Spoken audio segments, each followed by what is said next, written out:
Pac-12 really needs Southern Cal to return to the national conversation in college football on a yearly basis. I know Oregon and Washington are legitimately good teams this year, probably both in the top 15 in most preseason polls. One or both could eventually crack the top 10.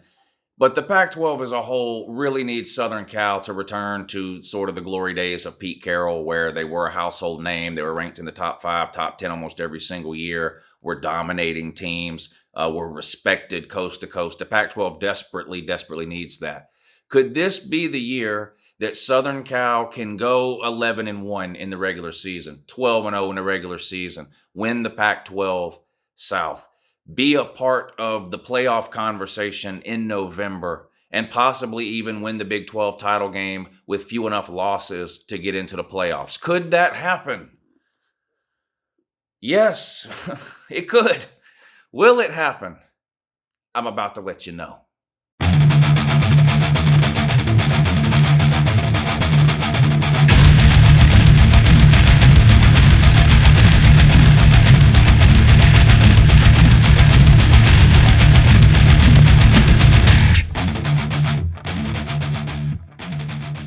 Hey, good morning. It's Uncle Lou here. Yeah, that's right. It's me, Uncle Lou. And guess what?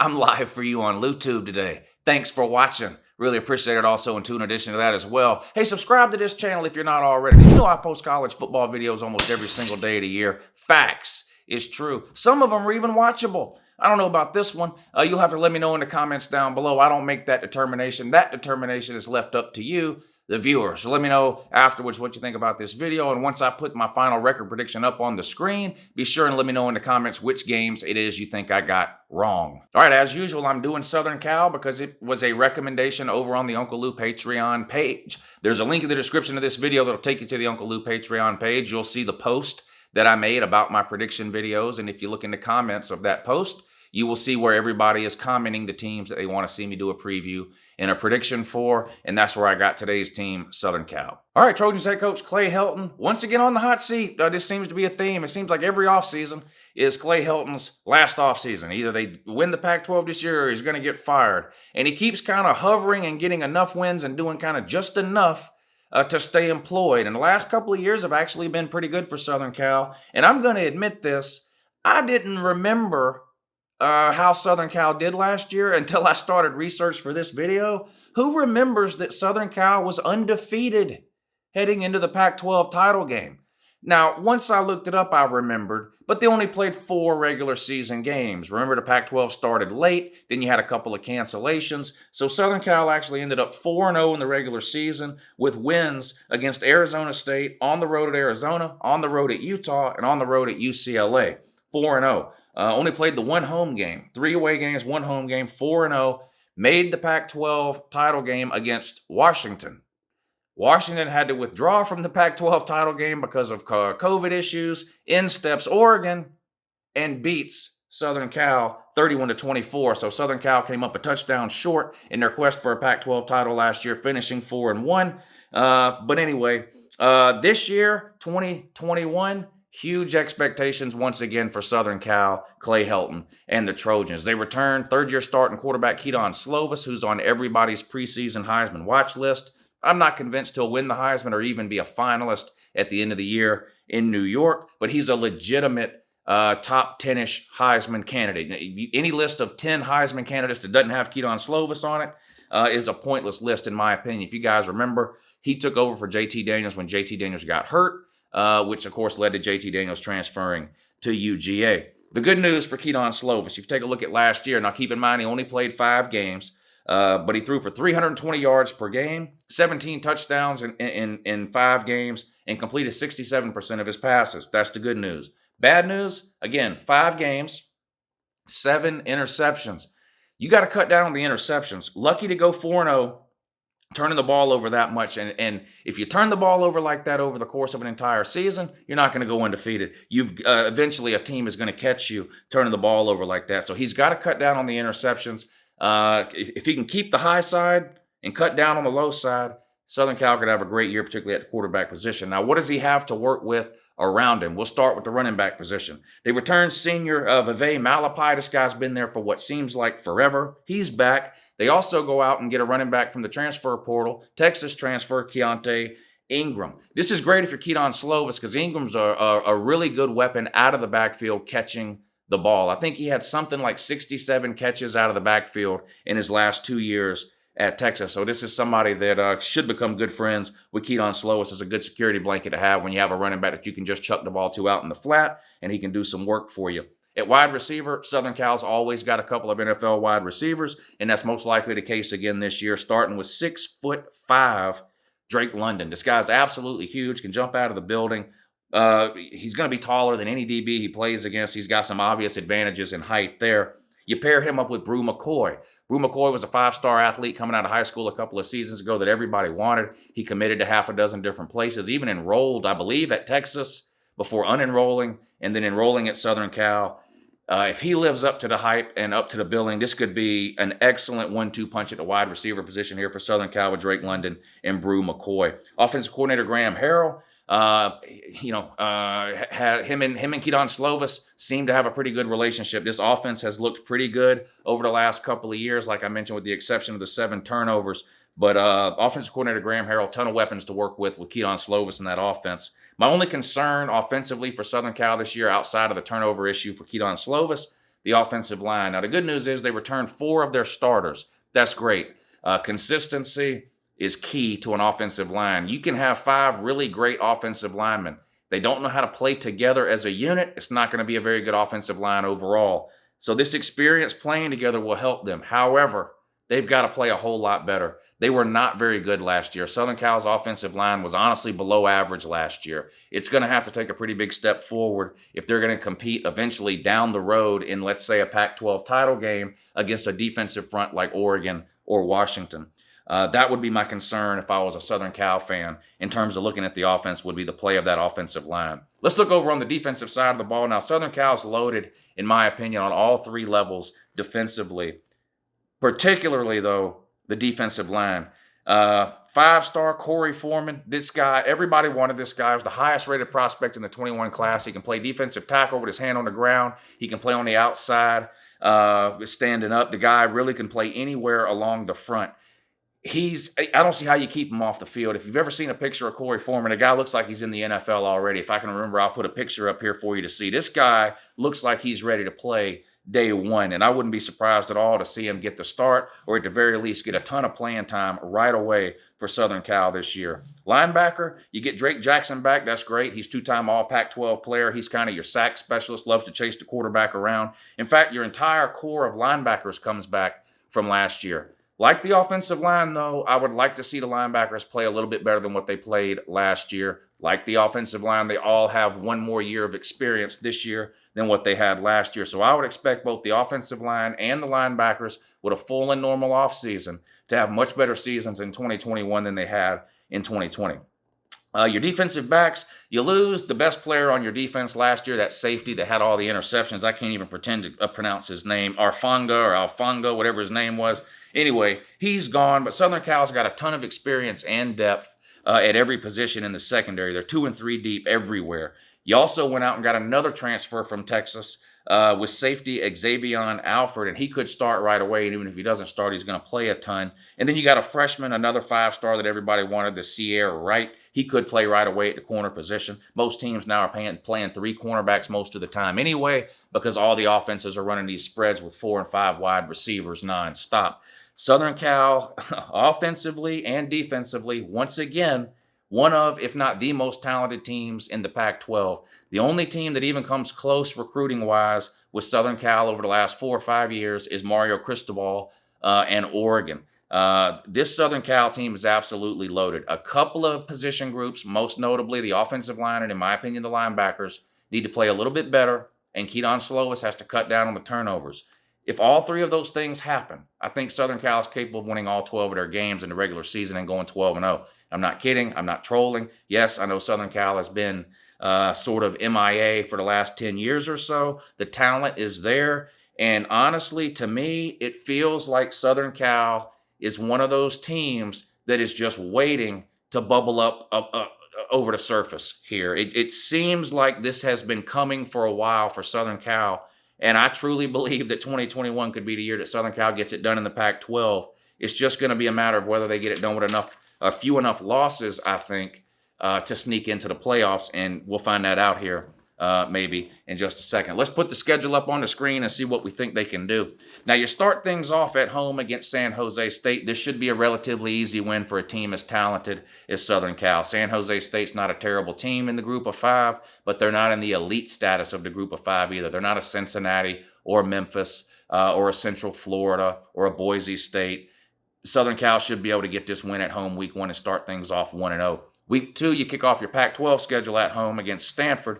And it pains me to say this, I think Stanford is in for a rough year. Not that I'm a Stanford fan, but I am a David Shaw fan. I've always really liked David Shaw, and I just think things are coming apart at the seams for the tree at Stanford. I think this is going to be a really bad year for Stanford. I don't want David Shaw to lose his job, but if things go really bad, I think it's possible Stanford could be looking for a new coach at the end of the year. I've got Southern Cal starting off at 2-0. Now you go on the road and play Washington State, probably one of the worst teams in the Pac-12 North. I think you'll get a win. It's on the road.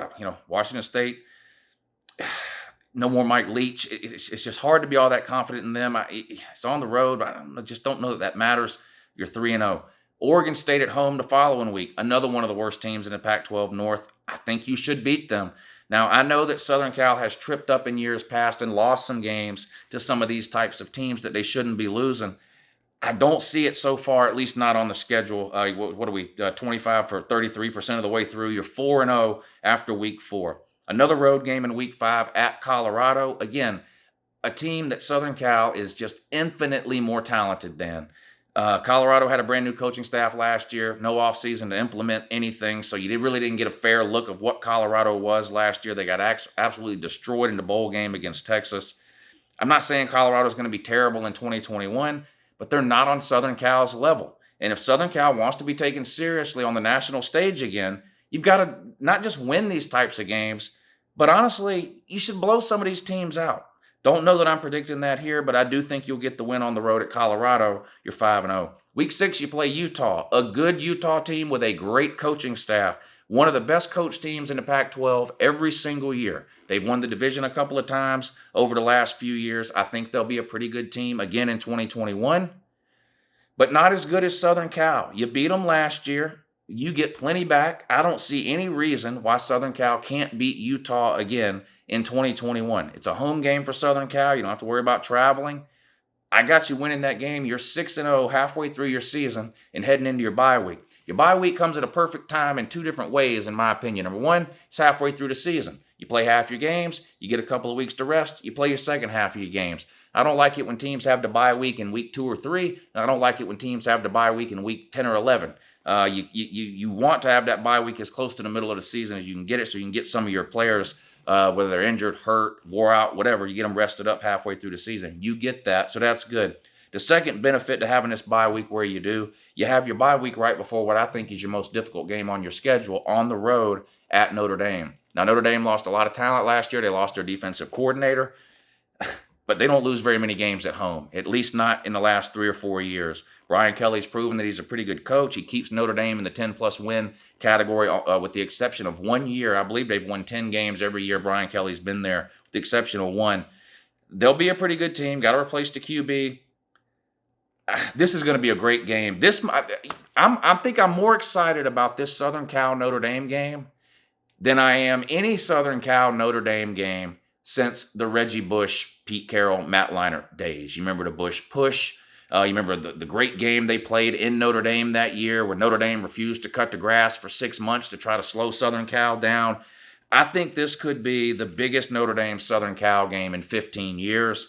I've got Southern Cal going on the road at Notre Dame and getting a win. You beat Notre Dame, you're 7-0. Then you come back home and get a terrible Arizona team. You'll beat them, no problem. You're 8-0. Now, your next 3 games are at Arizona State, at Cal, and home against UCLA. And then you finish things up at home with a non-con game against BYU. BYU lost way too much off last year's team, specifically their quarterback who ended up getting drafted in the first round. And BYU does not recruit at a level where they can just reload that. It's going to take them a couple of years before they have a season again like they had last year. I think you're going to beat BYU. So let's look at this: at Arizona State, at Cal, and home against UCLA. Could you beat all three of those teams? Of course you could. You're better than all three of those teams. Arizona State's a team that I was real high on this offseason, and I was leaning towards picking them to win the Pac-12 South for a long time. My issue with that has been all the distractions that have come about there in the last couple of months with the recruiting issues, the coaching staff issues, not following the rules, NCAA nosing around. That kind of stuff can be a big distraction to a team. At Cal, you should win that game, but Cal wins a couple of games every single year that you don't think they should win. And then UCLA, this is a rivalry game. We see weird things happen in rivalry games all the time. I do think this is Chip Kelly's best team he's had at UCLA. He's been there long enough now where he can turn the roster over and get his style of player in there. I think UCLA is capable of getting it done. I think you lose one of those three games.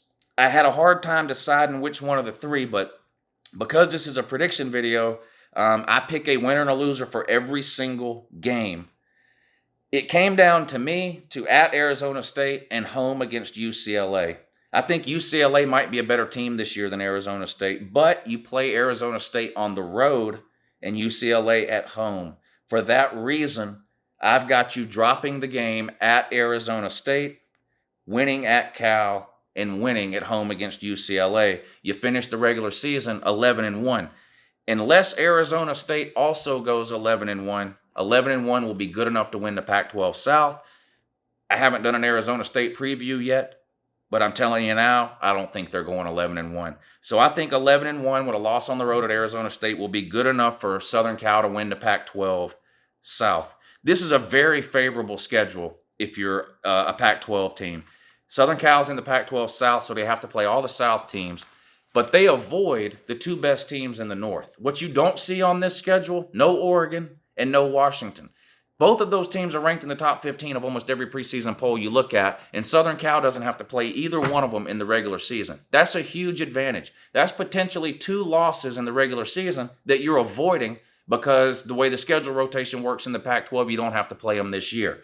You will have to play one of those 2 teams in the Pac-12 title game, though, Oregon or Washington. I'll let you know when I do a few more of these previews which of those 2 teams it'll be, but I think it'll be a great game. And if Southern Cal shows up in the Pac-12 title game at 11-1, and either Oregon or Washington is also 11-1, I think it's possible that the winner of that game could make the college football playoff, and the Pac-12 could finally send another representative back after missing out the last few years. Of course, Oregon made the initial college football playoff, I believe it was. Washington made the playoffs the year after that. We haven't seen a Pac-12 team get in since then. Could this be the year the Pac-12 gets a team into the college football playoff? I want to know what you guys think. First of all, let me know what you think about my record prediction for Southern Cal. How wrong am I? I have a feeling this is going to be one of the most disagreed with prediction videos that I've done so far. So feel free to let me know in the comment section where it is you think that I'm wrong. And let me know, regardless of what you think about Southern Cal, you don't even have to name the team. Just tell me, do you think a Pac-12 team will make the playoff